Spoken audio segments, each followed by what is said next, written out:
نحن نتحدى أهل البدع والأهواء، أهل البدع العقائدية وأهل البدع السياسية. نقول بيننا وبينكم السلف، بيننا وبينكم الكتب. كان أحمد يقول البدع بيننا وبينكم الجنائز. السلام عليكم ورحمة الله وبركاته. إن الحمد لله نحمده ونستعينه ونستغفره ونعوذ بالله من شرور أنفسنا ومن سيئات أعمالنا. من يهده الله فلا مضل له ومن يضلله فلا هادي له، وأشهد أن لا إله إلا الله وحده لا شريك له، وأشهد أن محمدا عبده ورسوله. يا أيها الذين آمنوا اتقوا الله حق تقاته ولا تموتن إلا وأنتم مسلمون. يا أيها الناس اتقوا ربكم الذي خلقكم من نفس واحدة وخلق منها زوجها وبث منهما رجالا كثيرا ونساء واتقوا الله الذي تساءلون به والأرحام إن الله كان عليكم رقيبا. يا أيها الذين آمنوا اتقوا الله وقولوا قولا سديدا يصلح لكم أعمالكم ويغفر لكم ذنوبكم ومن يطع الله ورسوله فقد فاز فوزا عظيما. فإن أصدق الحديث كتاب الله وأحسن الهدي هدي محمد صلى الله عليه وسلم وشر الأمور محدثاتها فإن كل محدثة بدعة وكل بدعة ضلالة وكل ضلالة في النار. أما بعد، جو کتاب ہم پڑھ رہے ہیں امام النووی رحمہ اللہ، ابو زکریا یحییٰ بن شرف النووی، انہوں نے اس کتاب میں جو احادیث جمع کیے ہیں وہ حدیث ہم پڑھتے آ رہے ہیں. الحمدللہ آج ایک اور بار یہ موقع ملا ہے کہ ہم بیٹھ کر اس عظیم کتاب میں سے کچھ ہم احادیث پڑھ سکیں. کل جو حدیث ہم نے پڑھی تھی اس کے متعلق ایک بات رہ گئی تھی، وہ یہ ہے کہ جب آپ صلی اللہ علیہ وسلم نے فرمایا کہ اوصیکم بتقوی اللہ والسمع والطاعہ، رسول اللہ صلی اللہ علیہ وسلم نے فرمایا کہ میں تمہیں وصیت کرتا ہوں کہ تم اللہ کا تقوی اختیار کرو. سب سے پہلی بات ہے. دوسری بات حکام کے متعلق کہ ان کی بات سنو اور ان کی اطاعت کرو. تو یہ جو اطاعت ہے، حکام کی اطاعت، یہ مقید ہے، اس پہ قید ہے کہ جب تک وہ اللہ کی کتاب اور اللہ کے رسول صلی اللہ علیہ وسلم کی سنت کے مطابق وہ حکم دیں گے تو ہمیں ان کی بات سننا اور اس پر عمل کرنا، ان کی اطاعت کرنے کا حکم دیا گیا ہے. اگر وہ اس کی مخالفت کرتے ہیں تو اس میں ان کی اطاعت نہیں ہے. لیکن دیکھنے کی بات یہ ہے کہ جو حکام یا ولاۃ الامور جن کو کہتے ہیں، ولی الامر کہتے ہیں اور ولاۃ الامور کہتے ہیں، وہ ان کی ایک ترتیب ہے شریعت میں، اور اس کو علماء نے بہت خوبصورت طریقے سے اس کو بیان کیا ہے. سب سے پہلے اطاعت کی جاتی ہے اللہ عز و جل کی، تو اسی لیے اللہ کی کتاب کا مقام سب سے پہلے آتا ہے. دوسرا اللہ کے رسول صلی اللہ علیہ وسلم کی یعنی کہ سنت، تو اللہ کے رسول صلی اللہ علیہ وسلم کی اطاعت کی جاتی ہے شریعت میں. اور تیسرا ہوتا ہے حاکم، اس کی بات سنی جاتی ہے اور اس کی اطاعت کی جاتی ہے. جیسا کہ سورۃ النساء کی آیت ہے، یا ایھا الذین آمنوا اطیعوا اللہ واطیعوا الرسول واولی الامر منکم. جب اللہ کے متعلق یہ حکم دیا گیا اطیعوا اللہ، تو اللہ کی اطاعت کرو، فعل امر کے ساتھ شروع ہوئی آیت. واطیعوا الرسول، اور اللہ کے رسول صلی اللہ علیہ وسلم کی اطاعت کرو. تو اللہ کی اطاعت اور اللہ کے رسول صلی اللہ علیہ وسلم کی اطاعت جو ہے وہ مطلق ہے، مقید نہیں ہے، اس میں کوئی قید نہیں ہے. جو بھی وہ بات بولتے ہیں اس پر ہمیں اس کی اطاعت کرنا ہے. لیکن جب ولاۃ الامور کی بات آئی تو وہاں پر اطیعوا کا لفظ نہیں استعمال ہوا، تو اس کو اللہ کے رسول صلی اللہ علیہ وسلم اور اس سے پہلے اللہ کے حکم کے تابع ہے. تو اسی لیے وہاں پر اطیعوا اولی الامر منکم نہیں کہا گیا. تو یہ خاصیت ہوتی ہے کہ کس طریقے سے ہمیں عربی سمجھنا ہے، آیت سمجھنا ہے. تو وَإِن تَنَازَعْتُمْ فِي شَيْءٍ فَرُدُّوهُ إِلَى اللَّهِ وَرَسُولِهِ، اور اگر تمہیں کوئی بات میں تمہیں نزاع ہے، یعنی کہ کوئی اختلاف پیش آتا ہے، تو ہمیں کس کی طرف رجوع کرنا ہے؟ اللہ اور اللہ کے رسول صلی اللہ علیہ وسلم کی طرف، یعنی کہ قرآن و سنت کی طرف ہمیں رجوع کرنا ہے. تو جو ولاۃ الامور ہیں، ولی الامر جس کو کہتے ہیں، سب سے پہلے حاکم کی بات آتی ہے. چوتھا والدین، والد اور والدہ، ان کی اطاعت کا حکم دیا گیا ہے. بعض آیات میں اللہ کے ساتھ شرک نہ کرنے کے حکم کے بعد یہ بتایا گیا ہے کہ وبالوالدین احسانا، کہ اپنے والدین کے ساتھ احسان کرو، اور اس میں سب سے پہلی بات وہی آتی ہے کہ ہم اپنے والدین کی اطاعت کریں۔ والد جو ہوتا ہے گھر کا بڑا ہوتا ہے تو اس کی اطاعت کی جاتی ہے، یہ چوتھا ہے۔ پانچواں ہے شوہر، شوہر کی اطاعت کی جاتی ہے، بیوی اپنے شوہر کے تابع ہے، اس کی اجازت کے بغیر ایسے کوئی کام نہیں کرتی ہے گھر میں یا گھر سے باہر جانا یا جو بھی ہے، وہ صرف اور صرف اپنے شوہر کی اجازت کے بعد ہی وہ کام کر سکتی ہے۔ اور چھٹواں ہے مالک۔ اسلام میں یہ نظام رکھا گیا ہے کہ اس زمانے میں بھی ہوتا تھا، اب تو خیر نہیں ہے، لیکن باندے ہوا کرتے تھے، باندے اور باندیاں ہوا کرتے تھے، تو ان کا مالک ہوتا ہے جس کو سید بھی کہتے ہیں عربی میں۔ تو یہ 6 ہیں کیٹیگریز جن کی اطاعت کی جاتی ہے۔ سب سے پہلے اللہ کی کتاب، اس کے بعد رسول اللہ صلی اللہ علیہ وسلم اور سنت، اس کے بعد حاکم، والد، شوہر، اور چھٹواں ہے مالک یا سید۔ اور سبحان اللہ، اس کی مخالفت کرنے والوں کے لیے بھی نام دیے گئے ہیں شریعت میں۔ جو اللہ کے ساتھ شرک کرتا ہے وہ مشرک ہے، کفر کرتا ہے تو وہ کافر ہے، شرک کرتا ہے تو وہ مشرک ہے، اور اللہ کی نافرمانی کرتا ہے تو اس کے لیے بھی قرآن اور حدیث میں الفاظ ہیں، فاجر، فاسق، عاصی، یہ سب نام دیے گئے ہیں۔ اور پھر جو رسول اللہ صلی اللہ علیہ وسلم کی اطاعت نہیں کرتا ہے، ان کی سنت کی مخالفت کرتا ہے، وہ بدعتی ہے، اس کو مبتدع کہتے ہیں اس کو۔ اور تیسرا مقام کس کا ہے؟ ولی الامر یعنی کہ حاکم کا ہے۔ جو حاکم کی اطاعت نہیں کرتا ہے، اس کو بیعت دینے کے بعد بیعت کو توڑ کر حاکم کے ساتھ بغاوت کرتا ہے، اس کو خارجی کہتے ہیں، جمع ہے خوارج۔ تو خوارج وہ ہیں جو بغاوت کرتے ہیں، فتنہ مچاتے ہیں، فساد مچاتے ہیں۔ پھر والدین کی بات آتی ہے، تو پھر والدین کا جو حق مارتا ہے، والدین کی نافرمانی کرتا ہے، اس کو عاق کہتے ہیں۔ اسی لیے عقوق الوالدین کہتے ہیں، عقوق عین قاف یا قاف یا عین قاف واو قاف۔ عقوق الوالدین کا مطلب ہے والدین کی نافرمانی کرنا، ان کو دکھ پہنچانا، ان کو نعوذ باللہ برا بھلا کہنا، یہ عقوق میں آتا ہے، ان کے حق مارنا، یہ چوتھا ہے۔ پانچواں ہے شوہر۔ جو بیوی اپنے شوہر کی نافرمانی کرتی ہے اس کو ناشز کہتے ہیں، ناشز۔ یہ آیت ہے، قرآن کی آیت میں سب ذکر کیے گئے ہیں۔ اور پانچواں جو باندہ یا باندی ہے، اپنے مالک کی نافرمانی کرتی ہے، تو اس کو عابق کہتے ہیں، عابق اس کو کہتے ہیں۔ تو یہ شریعت کے جو مصطلحات ہیں، اس میں ہمیں شریعت کی خوبصورتی کا انداز ملتا ہے کہ ہمارا معاشرہ جو ہے وہ معاشرہ ایک بنظام معاشرہ ہے، اس میں ایک سسٹم ہے، ایک پروسیجر ہے، ایک پروٹوکول ہے کہ اسی طریقے سے ہمیں اپنی زندگی کو چلانا ہے، اپنی یعنی شخصی زندگی اور جو گھر کے باہر جو بھی ہوتے ہیں معاملات، لوگوں سے پیش آنا، وہ سب۔ تو اسی لیے ہم یہ احادیث پڑھتے آ رہے ہیں، حسن الخلق، کہ لوگوں کے ساتھ بہترین سے بہترین اخلاق کے ساتھ پیش آنا، یہ سب اسی میں آتا ہے۔ تو یہ السمع والطاعہ کے متعلق تھا۔ تو آج جو ہم حدیث پڑھ رہے ہیں انشاءاللہ وہ حدیث نمبر 30 ہے، اور اس کی روایت ابو ثعلبہ الخشنی جرثم بن ناشر رضی اللہ عنہ کہتے ہیں کہ عن رسول اللہ صلی اللہ علیہ وسلم قال ان اللہ عز وجل فرض فرائض فلا تضيعوها وحد حدودا فلا تعتدوها وحرم اشیاء فلا تنتهكوها وسكت عن اشیاء رحمة لكم غیر نسیان فلا تبحثوا عنها۔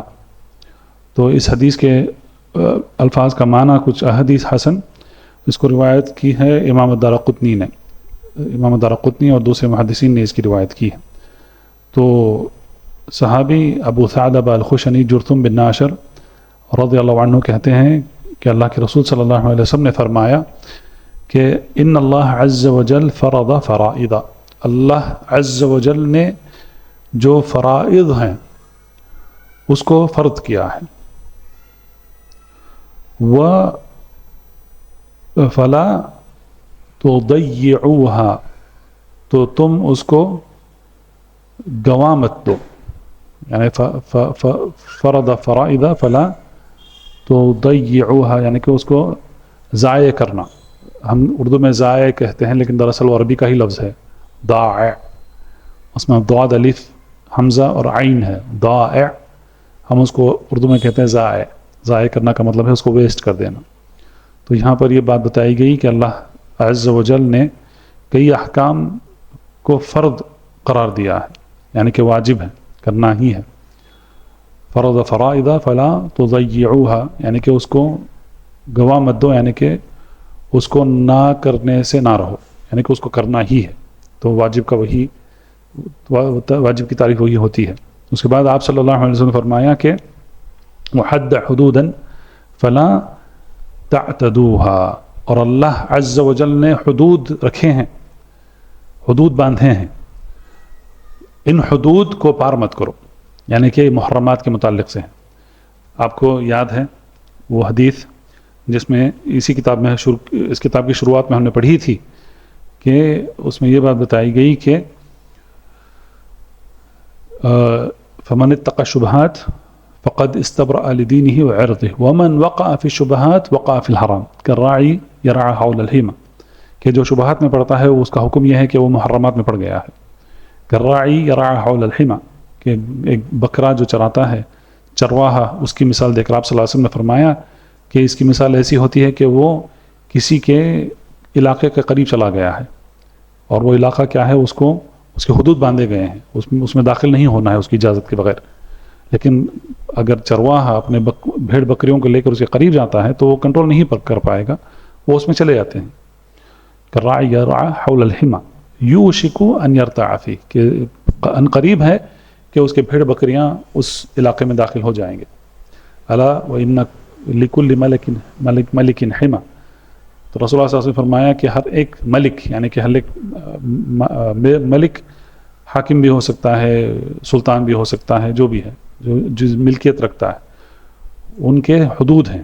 سب کا حد ہوتا ہے، گھر کا حد ہوتا ہے، کھیت کا حد، باغ کا کے حدود ہوتے ہیں، سب کے حدود ہوتے ہیں. سب اپنا اپنا یعنی اپنا علاقہ جو ہے اس کا حد اس کو طے کر کے اس کو رکھتے ہیں. الا وان حمى الله محارمه، اور اللہ کے حدود کیا ہیں، جن چیزوں کا اللہ عز و جل نے حرام قرار دیا ہے، یہ حدود ہیں. تو ہمیں یہ حکم دیا گیا ہے کہ ہم ان حدود کو پار نہ کریں، اللہ کے حدود کے دائرے کے اندر ہی رہیں. تو اسی لیے رسول اللہ صلی اللہ علیہ وسلم نے اس حدیث میں فرمایا کہ وحد حدودا فلا تعتدوها، اعتداء کا مطلب ہے اس کو پار کر کے چلے جانا، فلا تعتدوها. اور اس کے بعد آپ صلی اللہ علیہ وسلم نے فرمایا کہ وحرم اشیاء رحمت فلا تنتهكوها، اور بہت سے ایسی چیزیں ہیں جس کو اللہ عز و جل نے حرام قرار دی ہے تو اس میں مت پڑو، بلکہ قرآن کی تعلیمات یہ ہے کہ اس کے قریب ہی مت جاؤ. اسی لیے کئی مقام پر یہ بتایا گیا ہے ولا تقربوا الفواحش ما ظهر منها وما بطن، کہ جو گناہ ہیں اس کے قریب ہی مت جاؤ. ولا تقربوا الزنا، زنا کے قریب مت جاؤ. تو زنا کے قریب نہ جانے کا مطلب کیا ہے، محرمات کو دیکھنا وہیں سے شروع ہوتا ہے، آنکھ سے ہی زنا شروع ہوتا ہے. آنکھ سے دیکھنا، غیر محرم کی طرف دیکھنا، تو وہیں سے شروع ہو جاتا ہے سلسلہ. غیر محرم کا آواز سننا، اسی لیے رسول اللہ صلی اللہ علیہ وسلم نے فرمایا کہ آنکھ زنا کرتی ہے. آنکھ کا زنا ہوتا ہے غیر محرم کی طرف دیکھنا. کان زنا کرتے ہیں، تو کان کا زنا کیا ہوتا ہے، غیر محرم کا آواز سننا، یعنی کہ اس کی جو میٹھی سریلی جو آواز ہوتی ہے وہ مرد کے دل پہ اثر کر جاتی ہے. اسی طریقے سے مرد کی آواز عورتوں کے دلوں پر اثر کر جاتی ہے. تو یہ حکم صرف مرد کے لیے نہیں ہے، لا تقربوا الزنا، زنا کے قریب مت جاؤ، یہ عورتوں کے لیے بھی ہے اور مرد کے لیے بھی ہے. سبحان اللہ، آج کئی ایسے قصے سننے میں آتے ہیں، اعوذ باللہ، عورتیں بھی وہ باز نہیں آ رہی ہیں، وہ بھی محرمات میں بہت مبتلا ہو رہی ہیں. اور یہ سب سوشل میڈیا کی وجہ سے، یہ موبائل فون، یہ لیپ ٹاپس، ٹیبلٹس غلط استعمال ہے. اس کا ہم صحیح استعمال کرتے ہیں اسے توحید کی دعوت کے لیے، علم کے لیے، اللہ رسول کی بات کو پہنچانے کے لیے اگر استعمال کیا جائے تو وہ صحیح استعمال ہے، لیکن اس میں محرمات دیکھنا، پھر رشتے قائم کرنا، چیٹنگ کرنا، نعوذ باللہ ایسی باتیں سننے میں آتی ہیں کہ افسوس ہوتا ہے کہ خاص ہماری امت کے لڑکے لڑکیاں اس میں سب مبتلا ہیں آج. اس سے گھر برباد ہو رہے ہیں، معاشرہ برباد ہو رہا ہے، لیکن کسی کو کوئی فکر ہی نہیں ہے، نعوذ باللہ. تو خیر اللہ عز و جل نے کئی چیزوں کو حرام قرار دیا ہے تو اس کے قریب بھی نہیں جانا ہے، اس کا انتہاک کرنا ہے، اس میں پڑ جانا ہے. وَسَكَتَ عَنْ أَشْيَاءَ رَحْمَةً لَكُمْ، اور اللہ عز و جل نے کئی چیزوں پر سکوت اختیار کیا ہے. تو رحمتاً لکم، یہ اللہ کی رحمت ہے کہ اللہ نے کئی چیزوں کے متعلق حکم جاری نہیں کیا ہے. رحمتاً لکم فلا تبحثوا عنہا، تو تم اس کے بارے میں کھوج تاج مت کرو، چھوڑ دو اس کو. تو یہ اسی طریقے سے ہے جس طریقے سے اللہ کے رسول صلی اللہ علیہ وسلم نے فرمایا کہ انما اہلک من کان قبلکم کثرت مسائلہم واختلافہم علی انبیائہم، کہ تم سے پہلے جو لوگ ہلاک ہوئے ہیں ان کے دو سبب بتائے گئے. ایک وہ اپنے انبیاء کے متعلق وہ اختلاف کرتے تھے، اور دوسرا سبب یہ ہے کہ وہ جو چیز نہیں پوچھنا ہے، جو سوالات نہیں کرنا ہے دین میں، وہ ایسے سوالات کر کے وہ ہلاک ہو گئے. تو یہ حدیث جو ہے یہ 30ویں حدیث ہے، اور یہ حدیث جو ہے یہ قاعدہ ہے کہ شریعت کے جو احکام ہیں اس کے متعلق یہ قاعدہ ہے. تو شریعت کے احکام کیا ہیں؟ شریعت کے احکام وہ 5 قسم کے ہیں، جیسا علماء نے بیان کیا ہے اصول الفقہ کے ابواب میں. لیکن یہاں پر رسول اللہ صلی اللہ علیہ وسلم نے 2 حکموں کے متعلق یہ حدیث سنائی ہے.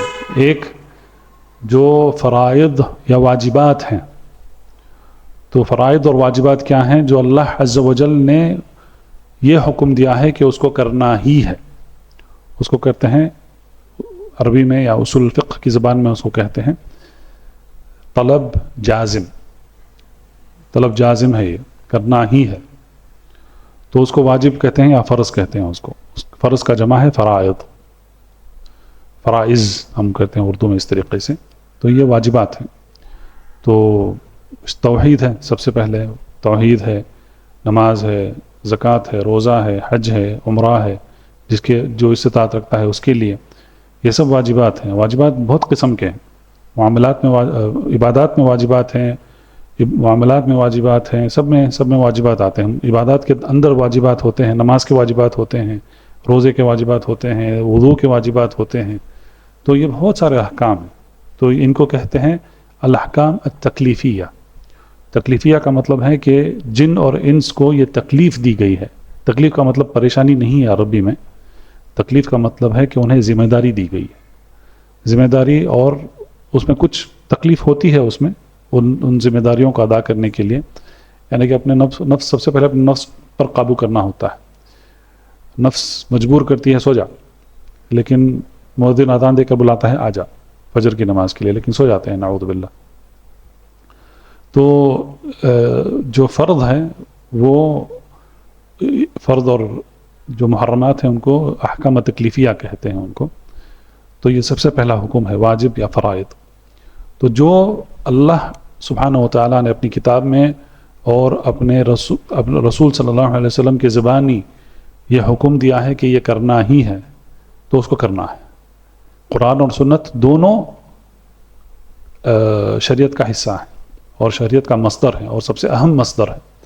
تو جو احکام آتے ہیں وہ صرف قرآن میں احکام نہیں آتے ہیں، بلکہ کئی ایسے احکام ہیں جو ہمیں سنت میں ملتے ہیں، حدیث میں ملتے ہیں. تو قرآن اور سنت دونوں نے جو واجب قرار دیا ہے اس کو ہمیں کرنا ہی ہے.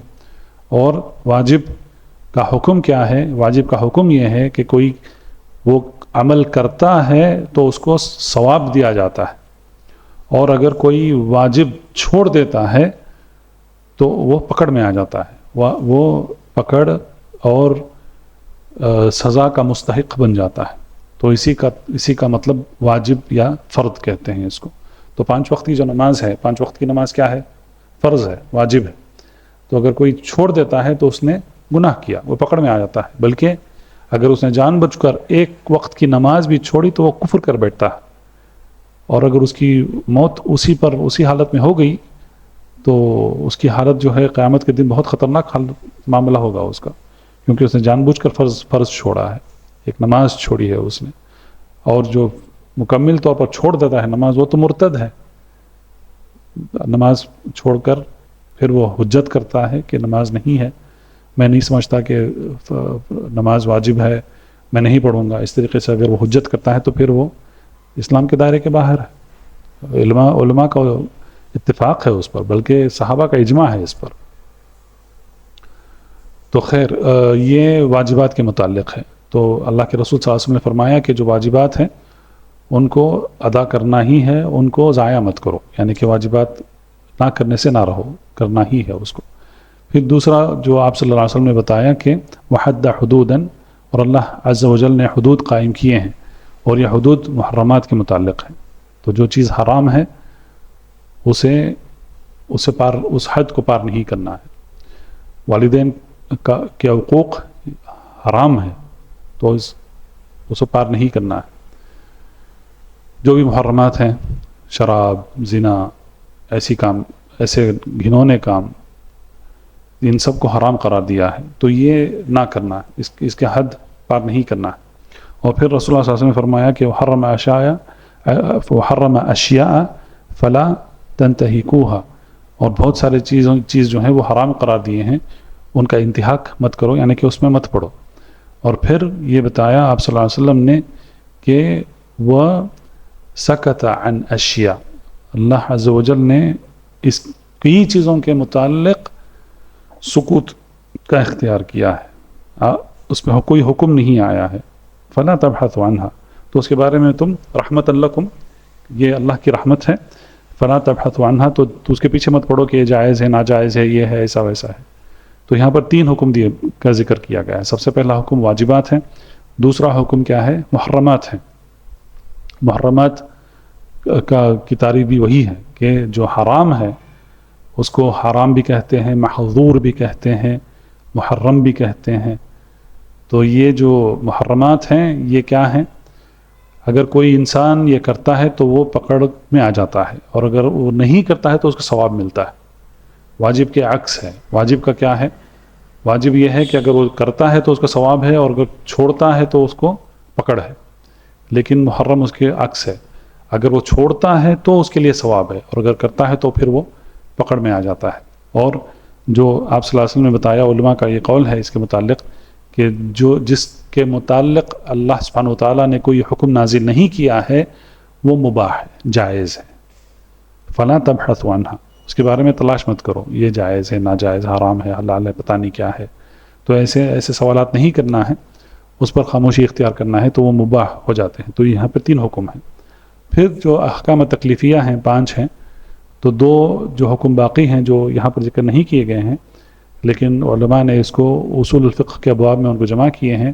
وہ یہ ہیں، ایک ہے مستحب، اس کو مستحب بھی کہتے ہیں، مسنون بھی کہتے ہیں، سنت بھی کہتے ہیں، مندوب بھی کہتے ہیں. لیکن یہ عبادات اور معاملات کے متعلق ہے، عقیدے کے متعلق نہیں ہے.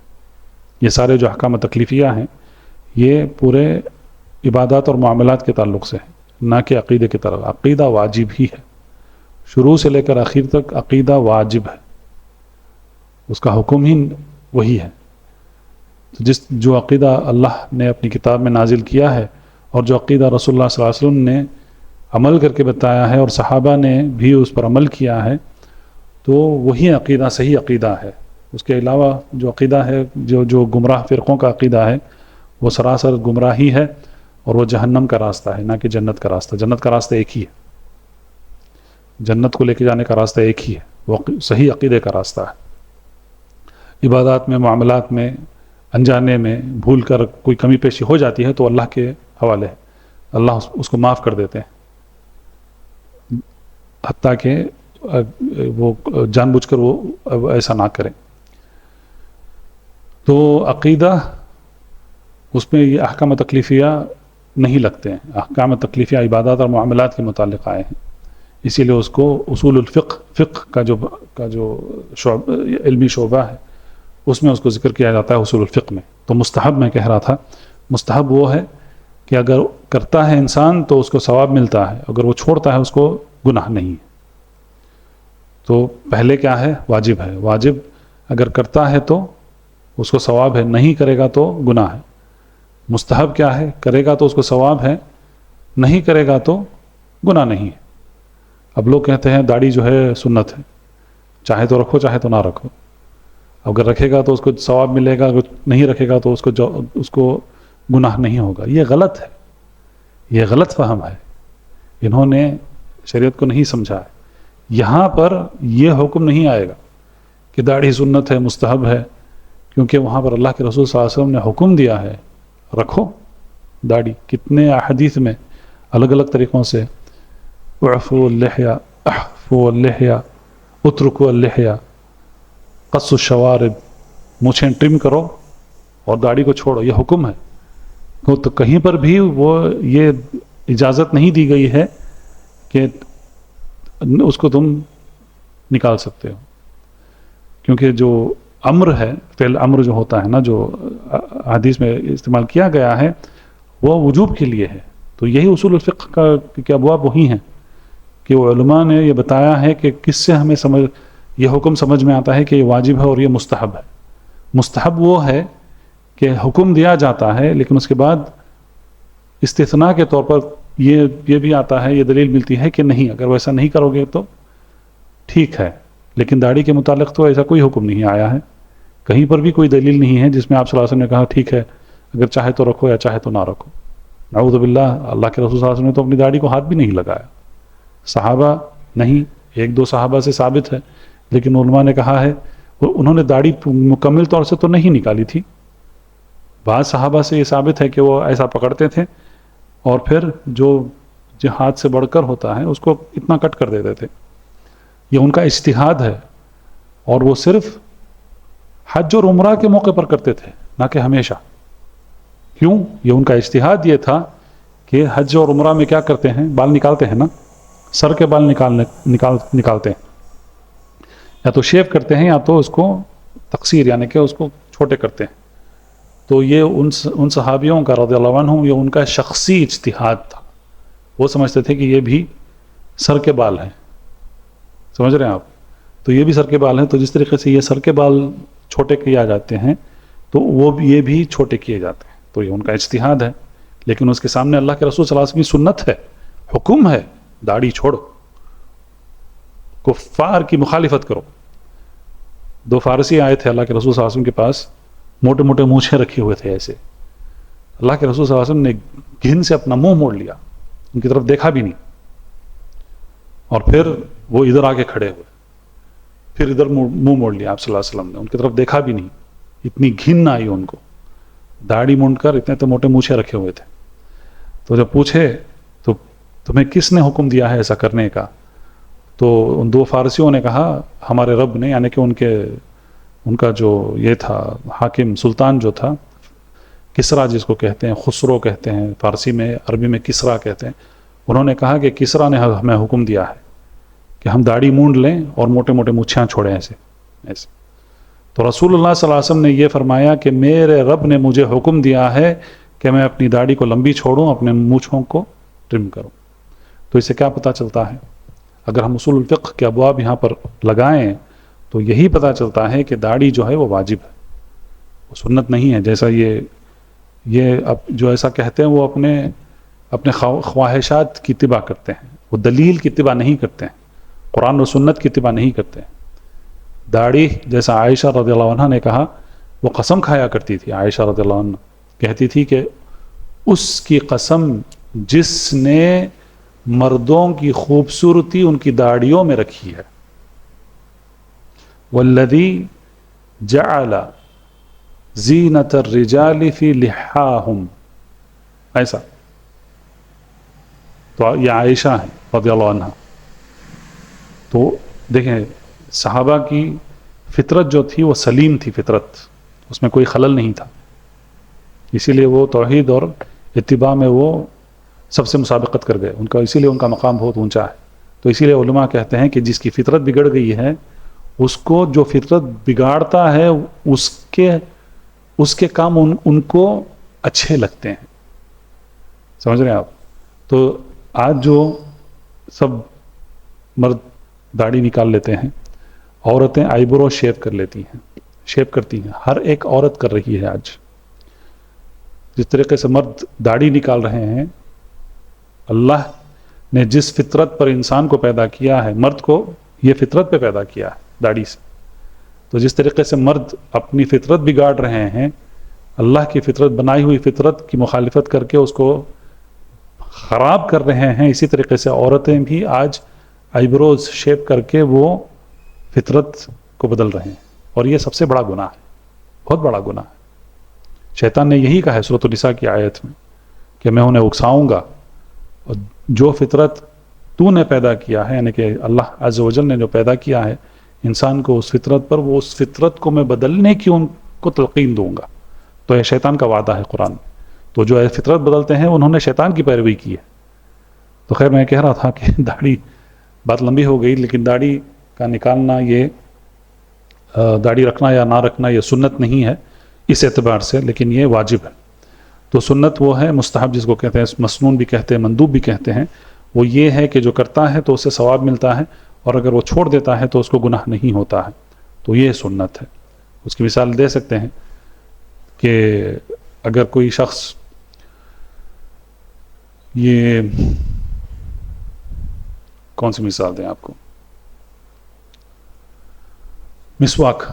اگر مسواک ہے، اگر مسواک یہ سمجھ کے کرتا ہے کہ یہ سنت ہے، رسول اللہ صلی اللہ علیہ وسلم کی سنت ہے، اور اسے اللہ سبحانہ وتعالیٰ بھی اس کو پسند کرتے ہیں، اور یہ کیا ہے، یہ منہ کو صاف کرتا ہے، تو سنت ہے. تو اگر وہ سنت سمجھ کے کرتا ہے تو پھر اس کے لیے ثواب ہے. اگر وہ مسواک نہیں کرتا ہے تو اس کے لیے جو گناہ نہیں ہے. تو یہ سنت ہوتی ہے. تو یہ ایک مثال تھی. پھر محرم ہے یا حرام ہے، محظور ہے، وہ کیا ہے کہ اگر اس کو چھوڑتا ہے تو اس کو ثواب ملتا ہے، اور اگر اس کو کرتا ہے تو پھر وہ پکڑ میں آ جاتا ہے. شراب، سگریٹ، ڈرگز، یہ سب چیزیں جو ہیں، یا لباس، تنگ لباس پہننا، لباس ٹھکنے سے نیچے پہننا، اسبال کرنا، یہ سب چیزیں یہ حرام ہیں. تو یہ اگر ایسا کرتا ہے تو اس کو لیے پکڑ ہے، اس کے لیے عذاب بھی ہو سکتا ہے، عذاب کا مستحق ہو جاتا ہے. لیکن اگر چھوڑتا ہے تو وہ اس کو ثواب ملتا ہے. لیکن اس میں بھی پھر وہی حدیث آتی ہے، انما الاعمال بالنیات. اگر شخص شراب چھوڑتا ہے یہ سمجھ کر کے کہ اللہ کا حکم ہے تو اس کو ثواب ہے. لیکن اگر وہ یہ سوچ کر شراب چھوڑتا ہے کہ لوگ میرے بارے میں کیا کہیں گے شرابی ہے، مجھے دنیا میں اس کا نقصان ہو جائے گا، میرے بچوں سے کوئی شادی نہیں کرے گا، تو وہاں پر اس کی نیت اللہ کو خوش کرنے کی نیت نہیں ہے، لیکن اس کی نیت یہ ہے کہ وہ لوگوں کے باتوں سے بچ جائے. تو اس کے لیے ثواب نہیں ہے، کیونکہ اگر اس کو موقع ملا تو وہ شراب پی لے گا، تو اس کے لیے ثواب نہیں ملتا ہے، بلکہ اس کی نیت کی وجہ سے اس کو وہ پکڑ میں آ جاتا ہے. تو یہ باریکیاں ہیں شریعت میں. تو پھر اس کے بعد آتا ہے مکروہ. حرام کے بعد آتا ہے مکروہ. مکروہ وہ ہے کہ انسان اگر چھوڑتا ہے تو اس کو ثواب ہے، نہیں اگر وہ کرتا ہے تو اس کے لیے کوئی گناہ نہیں ہے، وہ پکڑ میں نہیں آئے گا، مکروہ ہے. مثال کے طور پر کھڑے ہو کر پانی پینا.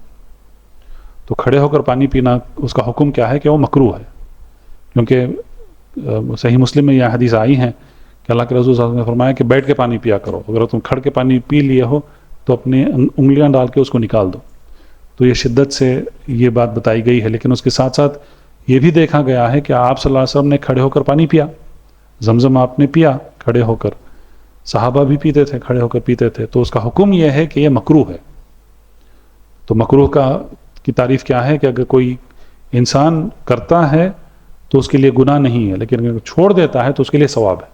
تو بیٹھ کر پی لیتا ہے پانی تو اس کے لیے ثواب ہے، لیکن اگر وہ کھڑے ہو کر پانی پیتا ہے تو اس کے لیے کوئی گناہ نہیں ہے، واللہ عالم. اور پانچواں جو حکم ہے وہ ہے مباح.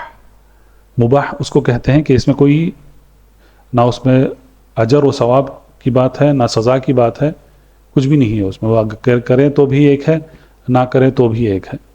تو اس میں کئی چیزیں آ جاتی ہیں. تو وہی اللہ عالم. لیکن اللہ کے رسول صلی اللہ علیہ وسلم نے اس حدیث میں وہی بتایا ہے کہ جو اللہ نے جس کے متعلق حکم نہیں نازل کیا ہے، یعنی کہ مباح ہے، اس کے پیچھے خواہ مت پڑھو کہ یہ جائز ہے ناجائز ہے، مباح ہے. تو لباس میں، کھانے پینے میں، جو بھی دیکھیں، عبادت کے متعلق یہ اصل ہے کہ عبادت حرام ہے. عبادت کیا ہے؟ حرام ہے، اس کا اصل ہے. اسی لیے علماء کہتے ہیں کہ الاصل فیہا التحریم، ہر ایک قسم کی عبادت حرام ہے. صرف وہی قول اور عمل عبادت کہا جاتا ہے جس کی دلیل قرآن اور حدیث میں ملتی ہے. تو یہ اس کا اصل ہے عبادت کا. لیکن کھانے کے تعلق سے، پینے کے تعلق سے، لباس کے تعلق سے، کمائی کے تعلق سے، پڑھائی کے تعلق سے، جو دنیا کی آج جو پڑھائی ہے اس کے تعلق سے کوئی حکم نہیں ہے.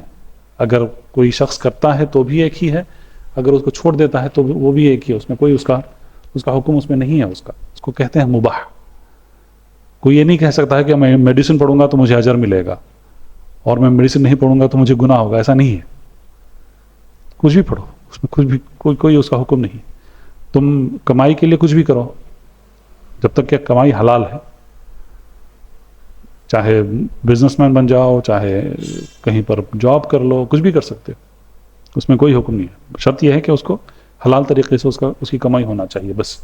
لیکن یہ سب چیزیں جو ہیں یہ مباح میں شامل ہوتی ہیں. تو یہ جو حدیث ہے نمبر 30، یہ حدیث دراصل قاعدہ ہے شریعت کے احکام کے متعلق. تو یہاں پر 2-3 احکام بتائے گئے ہیں، واجب یا فرض، اس کا جمع ہے فرائض، اور محرمات اور مباحات. مباح یعنی کہ جس کا کوئی حکم نہیں ہے. تو یہ 30ویں حدیث تھی.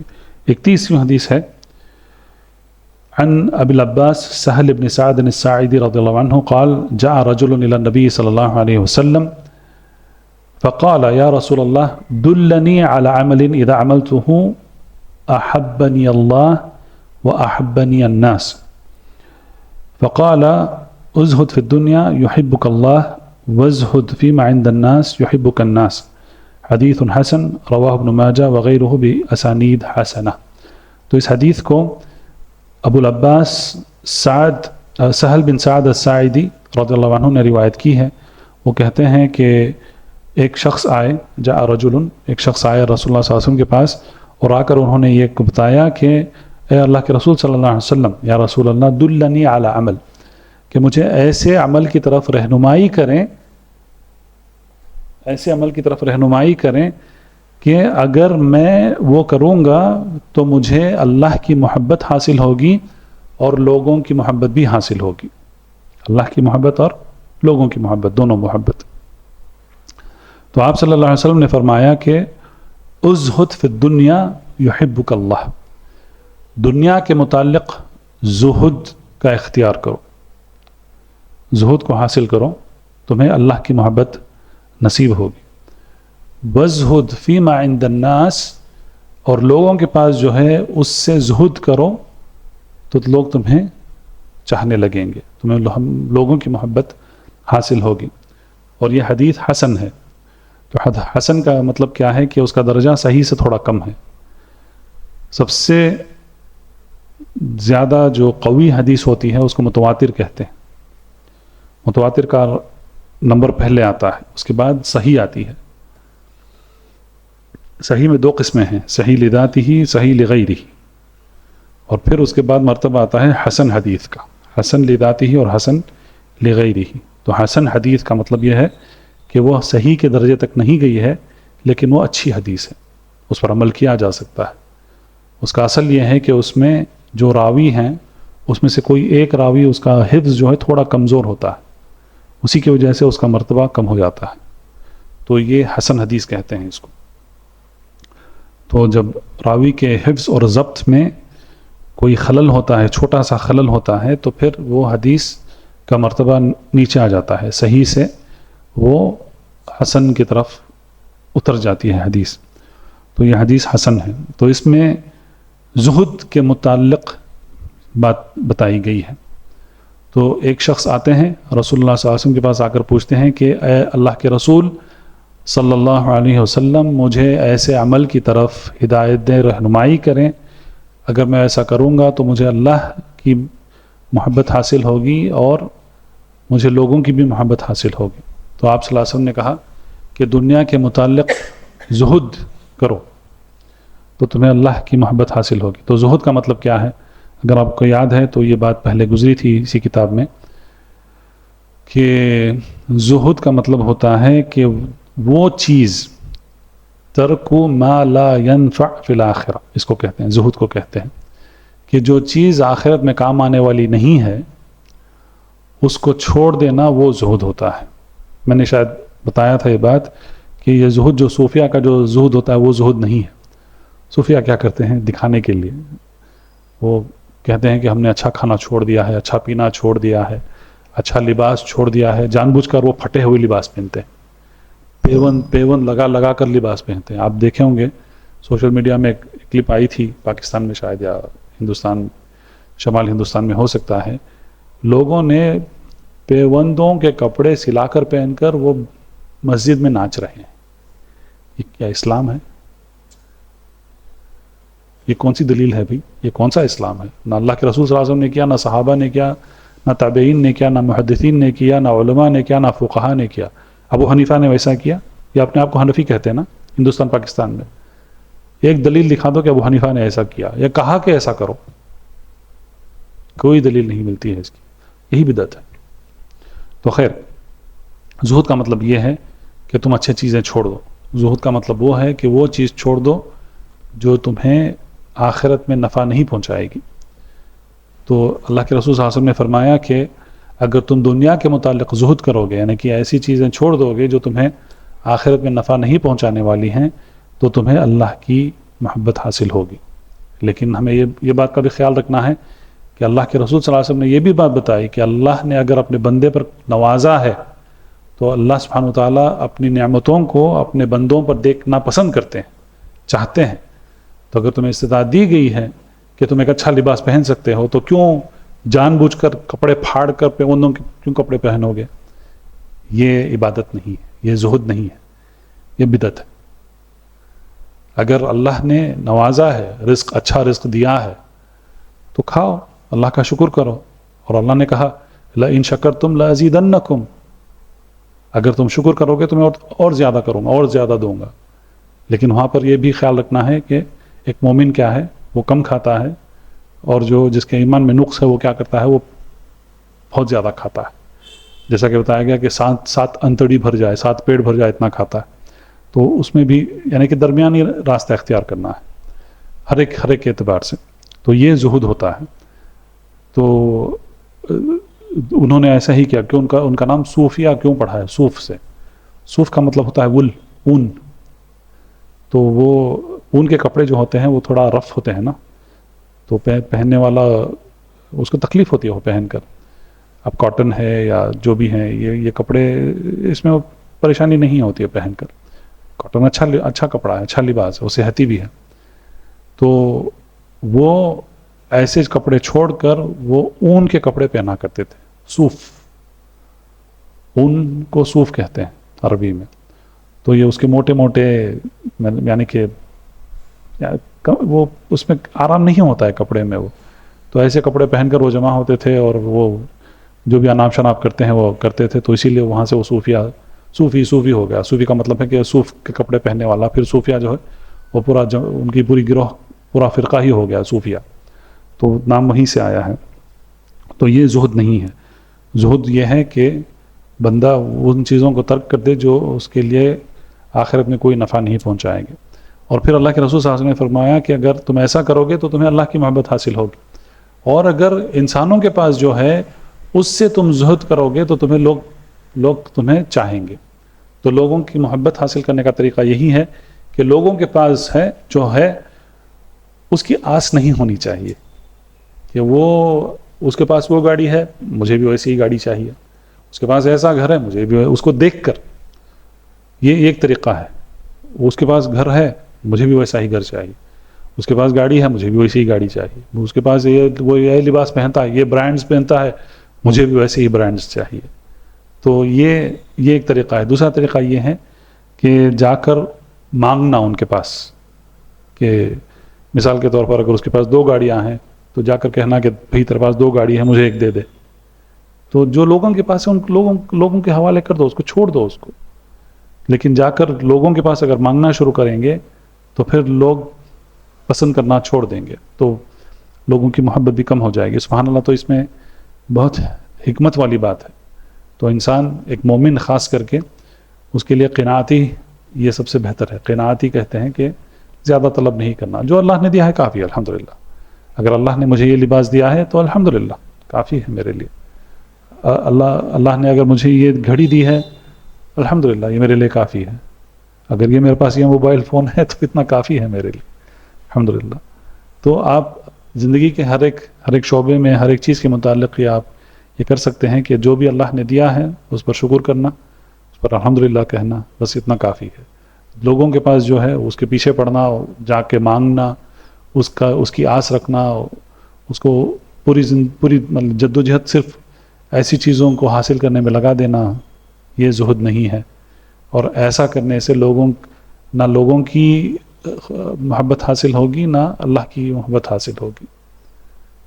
تو سلامتی اسی میں ہے کہ انسان دنیاوی چیزوں کے پیچھے بھاگنا چھوڑ دے، جو اللہ کی طرف سے اسے ملتا ہے اس پر شکر کریں، قناعتی کریں، تو اسی میں فلاح ہے. تو یہ جو حدیث ہے، یہ حدیث دراصل کیا ہے؟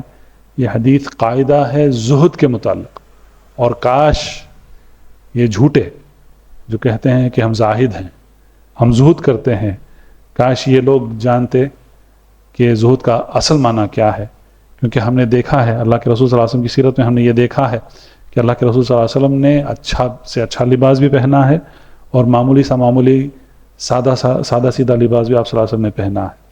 ہم نے دیکھا ہے کہ اللہ کے رسول صلی اللہ علیہ وسلم نے کئی موقعوں پر بھوکے رہے ہیں، لیکن ہم نے یہ بھی دیکھا ہے کہ اللہ کے رسول صلی اللہ علیہ وسلم نے اچھے سے اچھا کھانا بھی کھایا ہے. ثرید جس کو کہتے ہیں عرب میں، یہ ثرید جو ہے یہ بہت اچھی غذا مانی جاتی ہے اور سب سے عمدہ غذا مانی جاتی ہے. تو ثرید یہ ہے کہ اس کی مثال رسول اللہ صلی اللہ علیہ وسلم نے دی ہے. عائشہ رضی اللہ عنہ کی فضیلت بیان کرتے ہوئے رسول اللہ صلی اللہ علیہ وسلم نے فرمایا کہ عائشہ رضی اللہ عنہ کی جو فضیلت ہے ساری عورتوں پر، وہ ایسی فضیلت ہے جیسا ثرید کی فضیلت سارے کھانوں پر ہے. تو ثرید وہ ایک غذا بناتے ہیں، تو ہمارے گھر میں بھی بناتے ہیں. وہ ایک پتلی سی روٹی ہوتی ہے، بہت پتلی روٹی ہوتی ہے. تو روٹی بڑی ہوتی ہے، تو روٹی کو جو شین جس کو ہم کہتے ہیں نا، تو اتنی بڑی روٹی بناتے ہیں، 1 یا 2 یا 3 روٹیاں بناتے ہیں. تو ایک ڈالتے ہیں، پھر اس کے اوپر وہ ایک خاص خورمہ بناتے ہیں. اس میں گوشت ہوتا ہے اور اس میں سبزی ہوتی ہے، دو ملا کر پکاتے ہیں. بڑے بڑے ٹکڑے ہوتے ہیں، گوشت کے بھی بڑے بڑے ٹکڑے ہوتے ہیں اور سبزیوں کے بھی بڑے بڑے ٹکڑے ہوتے ہیں. گاجر مثلا سارا گاجر اس کو 2 حصے میں کر کے ڈال دیتے ہیں، آلو کو 2 حصے کر کے ڈال دیتے ہیں، یا ایسے کہ تھوڑے جو سبزی ہیں اس کو ڈال دیتے ہیں. وہ ایک خاص طریقہ ہوتا ہے اس کا بنانے کا. پھر وہ ڈال کے کیا کرتے ہیں، وہ روٹی ڈالتے ہیں، پھر اس کے اوپر یہ خورمہ ڈالتے ہیں، روٹی ڈالتے ہیں، خورمہ ڈالتے ہیں، روٹی ڈالتے ہیں، خورمہ ڈالتے ہیں. پھر اس کے اوپر جو ہے بڑے بڑے ٹکڑے رکھتے ہیں. تو جب کھاتے ہیں تو روٹی کے ساتھ، گوشت کے ساتھ، سبزی کے ساتھ یہ کھایا جاتا ہے. اس کا مزہ الگ ہوتا ہے. ہمارے یہاں جو خورمہ بنتا ہے ویسا نہیں ہوتا ہے، اس کا مزہ الگ ہوتا ہے. تو اس کو ثرید کہتے ہیں. تو یہ ثرید جو ہے یہ اس زمانے کا سب سے عمدہ اور لذیذ کھانا مانا جاتا تھا. تو اسی لیے اللہ کے رسول صلی اللہ علیہ وسلم نے عائشہ کی مثال دیتے ہوئے کہا کہ یہ عائشہ کی فضیلت ایسی ہے جیسے ثرید کی فضیلت سارے کھانوں پر ہے. تو انشاءاللہ کبھی موقع ملا تو انشاءاللہ اس کو ہم بنا کر کھائیں گے باذن اللہ تعالی. تو اللہ کے رسول صلی اللہ علیہ وسلم نے یہ بھی کھایا ہے. اللہ کے رسول صلی اللہ علیہ وسلم کو کئی سبزیاں پسند تھیں. کدو جو تھا پسند تھا، گرع جس کو کہتے ہیں، قرع جس کو کہتے ہیں عربی میں، تو وہ بھی کھایا ہے آپ صلی اللہ علیہ وسلم نے. تو یہ اچھا چھوڑ دینا، اچھا لباس چھوڑ دینا، اچھا کھانا چھوڑ دینا، یہ زہد نہیں ہے. زہد یہ ہے کہ ایسی چیزوں کو چھوڑ دینا جو آخرت میں وہ نفع نہیں پہنچانے والی ہے. اللہ کی نعمت ہے تو اللہ کی نعمت کا اظہار اللہ اس کو پسند کرتے ہیں، اور اللہ چاہتے ہیں کہ یہ نعمتیں اپنے بندوں پر ظاہر ہو، شکر کریں اس پر، اور دوسروں کی حقارت ہی نہ کریں. دوسروں کو چھوٹا سمجھنا کہ میرے پاس یہ ہے اس کے پاس نہیں ہے، ایسا سمجھنا، یہ تکبری ہے جس کو شریعت نے منع کیا ہے۔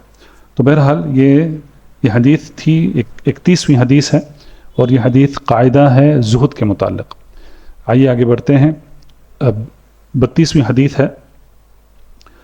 حدیث بہت چھوٹی ہے، لیکن یہ حدیث جو ہے قاعدہ ہے کئی ابواب کے متعلق۔ حدیث یہ ہے کہ عن ابی سعید سعد بن مالک بن سنان الخدری۔ تو ہم ابو سعید الخدری سنتے ہیں۔ ابو سعید الخدری رضی اللہ عنہ جنہوں نے کئی حدیث کی روایت کی ہے، ان کا نام دراصل کیا ہے؟ سعد بن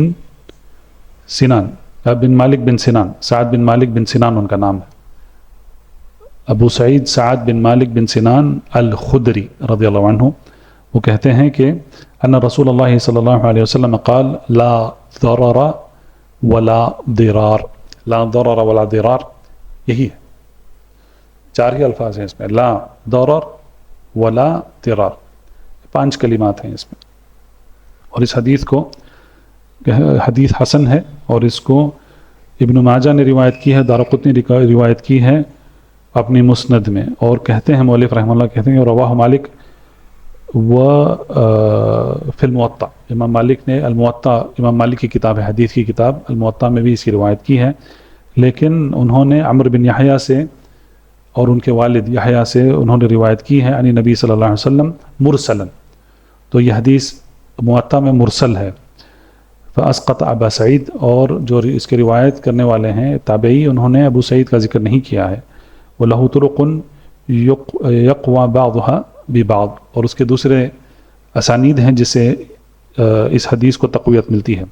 تو یہاں پر حدیث کے تعلق سے 2 قسم کے حدیثوں کا ذکر ہے۔ سب سے پہلے کیا ہے کہ حدیث یہ حسن ہے۔ تو حسن حدیث کیا ہے میں نے آپ کو بتا دیا تھا، صحیح سے تھوڑا درجہ کم ہوتا ہے اس کا، کیونکہ راوی کے ضبط یعنی اور یا حفظ میں اس میں تھوڑا خلل ہوتا ہے، تو اسی لیے حدیث کا مرتبہ تھوڑا کم ہو جاتا ہے۔ دوسرا ابن ماجہ ہے، انہوں نے اس کی روایت کی ہے، اور ابن ماجہ کی جو حدیث ہے اس کو سنن کہتے ہیں، اور دارقطنی ہے مسند ہے، سنن دارقطنی ہے، اور وہ کہتے ہیں کہ یہ مسندن یعنی کہ اس کی سند ان کے پاس ہے۔ تو مسند کا مطلب ہے کہ اس کی سند ہے۔ اور پھر امام مالک کی حدیث کی کتاب ہے موطا امام مالک کہتے ہیں اس کو، بہت مشہور حدیث کی کتاب ہے، امام مالک رحمہ اللہ انہوں نے جمع کی ہے۔ اور موطا میں جو احادیث ہیں، کئی احادیث دوسرے احادیث کی کتابوں میں آ گئی ہیں محدثین کی سند کے ساتھ۔ تو موطا کی جو احادیث ہیں وہ بخاری میں ملتی ہیں، مسلم میں ملتی ہیں، ابو داؤد میں ملتی ہیں، ترمذی میں ملتی ہیں، تو سب امام مالک سے روایت کرتے ہیں، تو وہ حدیث ساری وہاں پر آ گئی ہیں۔ اور پھر امام مالک نے کہا کہ یہ حدیث مرسل ہے ان کے نزدیک۔ تو مرسل کا مطلب کیا ہے؟ مرسل حدیث وہ ہے کہ ایک تابعی روایت کرتا ہے اور صحابی کو گرا دیتا ہے۔ اصل میں کیا ہونا چاہیے؟ صحابی کو کہنا چاہیے کہ رسول اللہ صلی اللہ علیہ وسلم نے ایسے کہا۔ جب صحابی کہتے ہیں کہ رسول اللہ صلی اللہ علیہ وسلم نے ایسا کہا یا ایسے کیا، تو اس حدیث کو کہتے ہیں مرفوع، یعنی کہ یہ اللہ کے رسول صلی اللہ علیہ وسلم تک اٹھائی گئی ہے حدیث۔ لیکن اگر اس صحابی کو ہٹا کے تابعی کہتے ہیں کہ اللہ کے رسول صلی اللہ علیہ وسلم نے کہا، تو دراصل کیا ہے وہ ایک سند میں ایک گیپ ہے۔ تو ایسی حدیث کو جو تابعی بغیر صحابی کے ذکر کیے رسول اللہ صلی اللہ علیہ وسلم سے کوئی حدیث روایت کرتا ہے، تو اس کو کہتے ہیں مرسل۔ اب اس میں علماء کا اختلاف چلتا ہے کہ مرسل لی جا سکتی ہے یا نہیں لی جا سکتی ہے۔ علماء کا اتفاق ہے کہ جو کبار تابعین ہیں، جیسا کہ سعید بن المسیب رحمہ اللہ، اگر کبار تابعین ہیں وہ مرسل حدیث روایت کر رہے ہیں تو اس کو قبول کیا جاتا ہے، کیونکہ انہوں نے صحابہ سے انہوں نے یہ حدیث سنی ہوئی ہے۔ اور اگر دوسرے ہیں تو پھر نہیں، اس میں دیکھا جاتا ہے کہ کون مرسل ارسال کر رہا ہے، اس کو ایسے بیان کرنے کو ارسال کہتے ہیں، اور وہ حدیث مرسل ہو جاتی ہے۔ تو ارسال کون کر رہا ہے تو اس کے لیے اعتبار کرتے ہیں۔ تو اعتبار کرنا کا مطلب یہ ہے کہ شواہد اور متابع ڈھونڈتے ہیں، اگر دوسری سند مل جاتی ہے تو اس کو لیتے ہیں، اگر دوسری سند نہیں ملتی ہے تو اس کو چھوڑ دیتے ہیں، یعنی کہ وہ کمزور ہو جاتی ہے حدیث. تو مرسل حدیث کا اصل یہ ہے کہ وہ کمزور ہے، ضعیف حدیث ہے. تو بہرحال یہ حدیث ضعیف تو نہیں ہے، اس کی سند ہے، دارقطنی کے پاس اور ابن ماجہ کے پاس اس کی سند ہے، لیکن امام مالک نے موطا میں اس کو مرسل یعنی کہ ابو سعید کے ذکر کیے بغیر انہوں نے اس کی روایت کی ہے. تو حدیث ہے لا ضرر ولا ضرار. تو ضرر کیا ہے عربی میں؟ ضرر نقصان پہنچانا، تو اس کو کہتے ہیں ضرر. نقصان کئی اعتبار سے ہو سکتا ہے، جان کے اعتبار سے نقصان ہو سکتا ہے، کسی کو قتل کرنا یہ بھی ضرر میں آتا ہے، کسی کو تکلیف پہنچانا، اعوذ باللہ ہاتھ پیر توڑ دینا یا تان کر دینا. تان کرنا مطلب ہوتا ہے چبا دینا، ایسا جان لیوا حملہ کرنا، یہ سب ضرر میں آتا ہے. اس کے مال کے اعتبار سے اسے نقصان پہنچانا، اس کی کوئی چیز توڑ دینا یا جو بھی ہے، تو یہ بھی ضرر میں آتا ہے. یہ سب نقصان پہنچانے کے معنی میں آتے ہیں.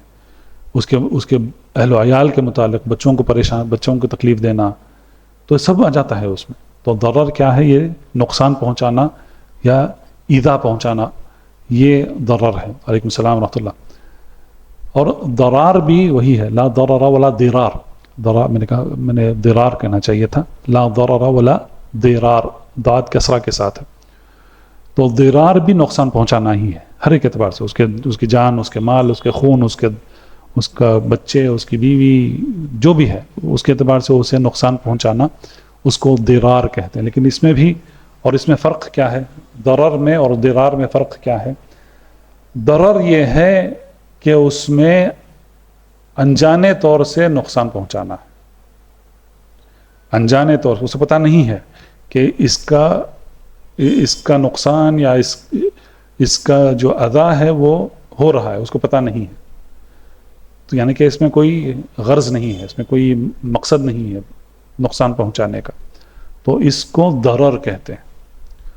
ضرار یہ ہے کہ نہیں، اس میں مقصد ہوتا ہے، انسان جان بوجھ کر نقصان پہنچاتا ہے، جان بوجھ کر گاڑی جا کو ٹھوک دیتا ہے گاڑی کی اس کو، یا جان بوجھ کر اس کے گھر میں مثال کے طور پر اگر درخت ہیں، پھل والے درخت ہیں، تو وہ درخت کو توڑ دیتا ہے، جلا دیتا ہے، جان بوجھ کر اس پر جان لیوا حملہ کرتا ہے، قتل کر دیتا ہے، زخمی کر دیتا ہے، جو بھی ہے یہ جس میں ایک قصد ہے، یعنی کہ جان بوجھ کر رہا ہے، تو اس کو ضرار کہتے ہیں. تو یہ فرق ہے ضرر میں اور لا ضرر ولا ضرار. تو اللہ کے رسول صلی اللہ علیہ وسلم نے دونوں قسم کے کوئی بھی قسم کا نقصان پہنچانا اس کو حرام قرار دے دیا ہے.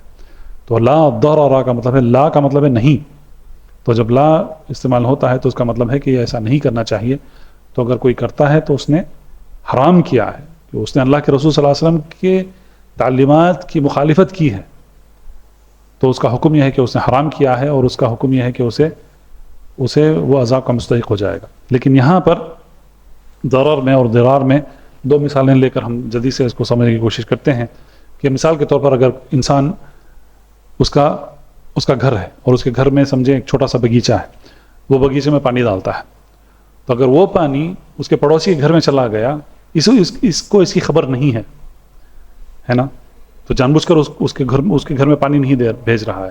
ہو سکتا ہے کہ وہ پانی یہاں پر ڈال رہا ہے اور کوئی چیز ایسی وہاں پر رکھی ہوئی ہے، پانی لگنے سے وہ خراب ہو سکتی ہے، لکڑی ہے یا کوئی چیز، لوہا ہے، لکڑی ہے، تو یہ جان بوجھ کر نہیں کر رہا ہے، یہ انجانا ہے.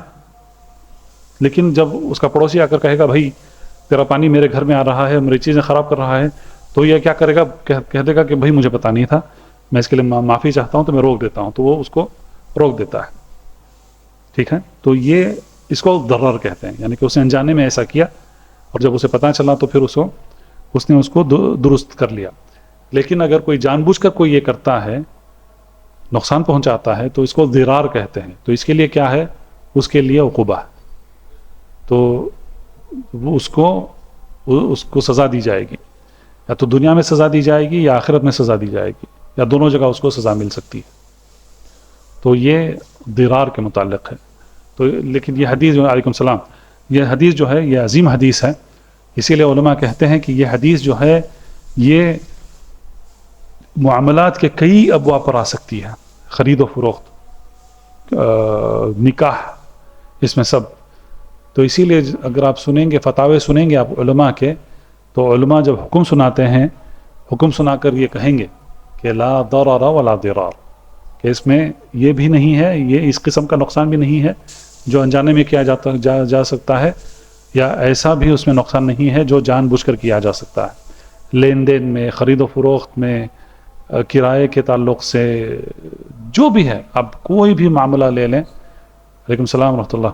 کوئی بھی معاملہ لے لیں، نکاح، شادی بیاہ، یہ سب جو بھی معاملات ہوتے ہیں لوگوں کے مابین، تو اس میں یہی قاعدہ ہے، لا ضرر ولا ضرار. تو یہ حدیث قاعدہ ہے کہ ہر ایک قسم کا نقصان پہنچانا یہ حرام ہے، اس کی تحریم ہے شریعت میں. تو اسی کے متعلق یہ حدیث جو ہے یہ قاعدہ ہے.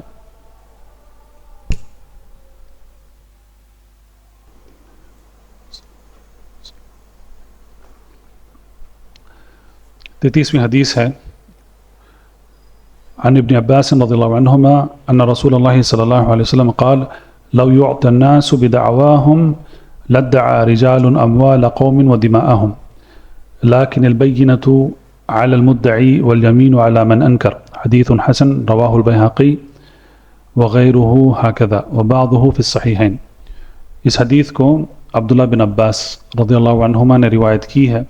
کہتے ہیں کہ اللہ کے رسول صلی اللہ علیہ وسلم نے فرمایا کہ اگر لوگوں کو یہ موقع دیا جائے، لو يعطى الناس بدعواهم، کہ اگر لوگوں کو یہ موقع دیا جائے کہ وہ کچھ بھی جو مانگتے ہیں وہ مانگ لیں، یعنی کہ دعواهم کا مطلب ہے ادعا کا مطلب ہوتا ہے اس کا دعویٰ کرنا، یعنی کہ مانگنا.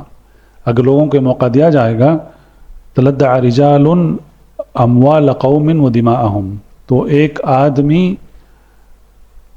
قوم، یعنی کہ کئی آدمیوں کے پاس کیا مانگ لیتا، وہ ان کے مال مانگ لیتا اور ان کا خون بھی مانگ لیتا اگر ان کو یہ موقع دیا جائے تو. ولكن البينة على المدعي، مدعی کا مطلب ہوتا ہے جو دعویٰ کرتا ہے، اس پر بینہ ہے، یعنی کہ اس کو ثبوت لانا ہے. اگر کوئی دعویٰ کرتا ہے تو اس کو ثبوت لانا ہے. والیمین علی من انکر، اور جو انکار کرتا ہے اس کے لیے یمین کا مطلب ہے قسم کھانا، تو جو انکار کرے گا وہ قسم کھائے گا.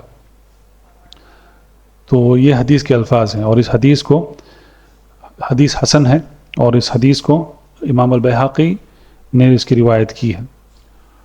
تو یہ حدیث قاعدہ ہے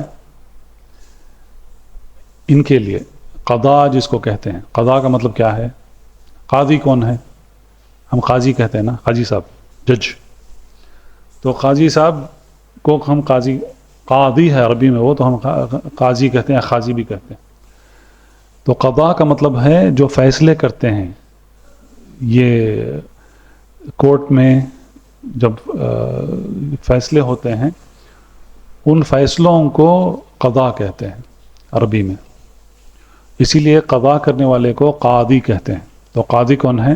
جو قضاء کرتا ہے، جو فیصلے سناتا ہے کورٹ میں کہیں پر بھی، تو ایسے شخص کو قاضی کہتے ہیں. تو ایک مقام، ایک مرتبہ ہے وہ حکومت میں. تو قاضی ہوا کرتے تھے، آج بھی ہوتے ہیں، کورٹس وغیرہ سب کا سلسلہ چلتے آ رہا ہے. تو یہ اسلام میں بھی اس کا یہ نظام جو ہے پایا جاتا ہے اسلام میں. اور یہ نظام دراصل مسلمانوں نے ہی شروع کیا تھا. جب خلفاء تھے، خلفاء نے جن صحابیوں کو انہوں نے علاقوں کی ذمہ داری دے کر بھیجی، ان کو عمرہ کہتے تھے، عمرہ یا عمال کہتے تھے. تو وہ جاتے تھے، جیسا کہ عبداللہ بن مسعود کو عمر بن خطاب نے کوفہ میں ان کو امیر بنایا تھا. ابی بن کعب تھے، اور کئی صحابیوں کو مختلف جگہوں پر ان کو ذمہ داری دے کر بھیجا گیا تھا. تو ان کو امیر کہتے ہیں، یعنی کہ گورنر کا تقریباً وہی ٹائٹل بنتا ہے ان کا. اور پھر قضات ہوا. قضات جو ہے جمع ہے، قاضی کا جمع ہے قضات. تو قضات ہوا کرتے تھے. تو وہ باقاعدہ کورٹ ہوتا تھا، اور کورٹ میں آتے تھے، بیٹھتے تھے، لوگوں کے جو بھی یہ ہیں خصومات جس کو کہتے ہیں، جو نزاع ہوتی ہے دونوں لوگوں کے درمیان، اس کو سنتے تھے اور اس کے بعد اس کو فیصلہ کرتے تھے. تو یہی سسٹم جو ہے، یہ سسٹم جب مسلمان یورپ میں انہوں نے حکومت کی، اسپین میں وغیرہ، تو پھر یہ نظام وہاں پہنچا اور پھر وہاں سے ساری دنیا میں پہنچا ہے. تو اس لیے آپ دیکھتے ہیں کہ جو قاضی جو ہے، جج جو ہے، وہ ایک کالا کوٹ پہنتا ہے. تو یہ مسلمانوں نے ہی سکھایا ہے ان کو. اس کو بشت کہتے ہیں عربی میں، آبا بھی کہتے ہیں، بشت بھی کہتے ہیں آج. تو یہ آج آپ دیکھیں گے جو حرم مکہ میں، مدینہ میں جو امام ہیں، وہ ایک کالا سا یا ایسا ایک یہ پہنتے ہیں. تو وہی سسٹم ہے. اور یہ سسٹم یونیورسٹیز میں بھی وہی ہے کہ جب گریجویشن ہوتا ہے تو اس زمانے میں کیا کرتے تھے، جو گریجویٹ ہوتے تھے ان کو یہ کالا کوٹ پہناتے تھے اور ان کو ٹوپی پہناتے تھے. تو اب یہ تعلیم یافتہ ہو گئے ہیں، یہ وہ ایک نشانی ہوتی ہے. تو یہ سب ہم نے ہی سکھایا ہے غیر مسلمانوں کو. اور آج وہ کہتے ہیں کہ ہمارے پاس کچھ نہیں ہے، مسلمان بیکورڈ ہیں، ہمارے پاس کلچر نہیں ہے، انہی کا کلچر ہے، بلکہ انہوں نے ہم سے سیکھا ہے سب کچھ. اگر ہم نہیں ہوتے تو آج وہ جنگلوں میں ایک دوسرے کا قتل کرتے ہوئے پھرتے رہتے. تو بہرحال یہ حدیث جو ہے یہ قاعدہ ہے قضات کے لیے کہ جب کوئی فیصلہ ہوتا ہے، کوئی بھی بات ہو، تو اسی لیے رسول اللہ صلی اللہ علیہ وسلم نے بات یہاں سے شروع کی کہ اگر لوگوں کو موقع دیا جائے کہ وہ کچھ مانگ لیں، کسی چیز کا دعویٰ کر لیں، تو وہ کیا کریں گے، دوسرے لوگوں کا مال ہڑپ لیں گے اور ان کا خون بھی بہا دیں گے اگر ان کو موقع دیا جائے. تو سبحان اللہ، یہ شریعت میں بھی اور جو قانون ہے اس میں نظام رکھا گیا ہے کہ کوئی بھی آ کے کوئی دعویٰ نہیں کر سکتا ہے. کوئی بھی اگر ایسا نہیں ہوتا تو کوئی بھی کچھ بھی کہتا، یہ گھر میرا ہے بھائی، میں لے لوں گا، اس کو گھر سے نکال دیا اپنا گھر، اس کو اگر وہ طاقتور ہے تو اس کو نکال کر پھر وہ قبضہ کر لے گا اس گھر پہ. اگر کوئی کمزور ہے تو اس کا قتل کر کے چلا جائے گا، کوئی اس کو پوچھنے والا نہیں رہے گا. تو ایسا جانوروں جیسا نظام نہیں ہے یہاں پر، بلکہ یہ جو ہے یہ نظام کو باقاعدہ شریعت نے اس کو طے کیا ہے کہ کیسے فیصلے سنانا ہے. تو اس کی سب سے پہلے اس کی نفی کر دی گئی ہے کہ کوئی بھی آ کر ایسا دعویٰ نہیں کر سکتا ہے کہ یہ مال میرا ہے، اس نے میرے بھائی کا قتل کر دیا ہے، میں اس کا قتل کر دوں گا، یا ایسے ویسے، کوئی اس طریقے سے ہونے والا نہیں ہے. اور اللہ کے رسول صلی اللہ علیہ وسلم نے یہ سمجھایا ہے کہ اگر کوئی ایسا نزاع ہوتا ہے تو اس کا فیصلہ کس طریقے سے کیا جائے گا. تو قاضی کیا کرے گا، جو دعویٰ کر رہا ہے اس کو ثبوت پیش کرنا ہے. تو یہ سب سے پہلا طریقہ ہے. دعویٰ کچھ بھی ہو سکتا ہے. کوئی اگر کہے کہ اس کو مجھے قرض دینا ہے، اس نے میرے پاس قرض لے لیا ہے اور وہ میرے پیسے نہیں دے رہا ہے، اگر اس کے پاس ثبوت ہے تو ثبوت لے کر آئے گا. لکھا پڑھی ہے تو وہ لے کر آئے گا. اس پر 2 گواہ کے دستخط بھی ہونے ہیں، اس پر 2 گواہ چاہیے، جیسا کہ سورۃ البقرہ کی آیت ہے 2 مرد چاہیے. اگر 2 مرد نہیں ہیں تو 1 مرد اور 2 عورتیں، کیونکہ 2 عورتوں کی گواہی ایک مرد کی گواہی کے برابر ہے. تو اس کو گواہ لانا ہے. اس کو مال کے اعتبار سے اگر کوئی وہ دعویٰ کرتا ہے تو اس کو ثبوت لانا ہے. اگر نعوذ باللہ کوئی کسی پاک دامن عورت پر تہمت لگا رہا ہے کہ اس نے ایسی بدکاری کی ہے تو اس کو گواہ لانا ہے. 4 گواہ لانا ہے اس کو. اگر وہ 4 گواہ نہیں لائے گا، اگر اس نے تہمت لگا دی ہے تو اس کو کوڑے مارے جائیں گے، کیونکہ اس نے ایک پاک دامن عورت پر اس نے تہمت لگائی ہے. تو یہ نظام ہے شریعت میں، یہ فیصلے کرنے کا طریقہ ہے. تو سب سے پہلے جو دعویٰ کرتا ہے اس کو ثبوت لانا ہے اس کو. اسی لیے رسول اللہ صلی اللہ علیہ وسلم نے فرمایا کہ البینۃ علی المدعی، مدعی کا مطلب ہے جو دعویٰ کرتا ہے وہ ہے، بینہ ثبوت، جو بیان یا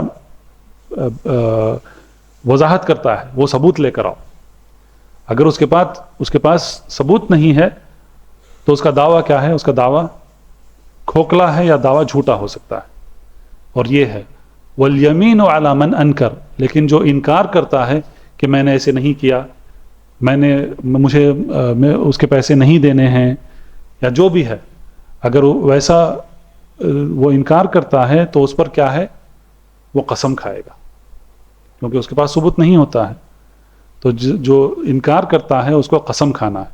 تو قاضی جو ہے اس کو قسم کھلوائے گا، اور قسم اللہ کی ہی قسم کھاتے ہیں، غیر اللہ کی قسم کھانا شرک ہے۔ تو ہم الحمدللہ اہل حدیث ہیں، تو ہم عقیدے کے احکام ہم جانتے ہیں۔ تو یہ جو حدیث ہے، یہ حدیث قاعدہ ہے کہ فیصلے کس طریقے سے کیے جاتے ہیں۔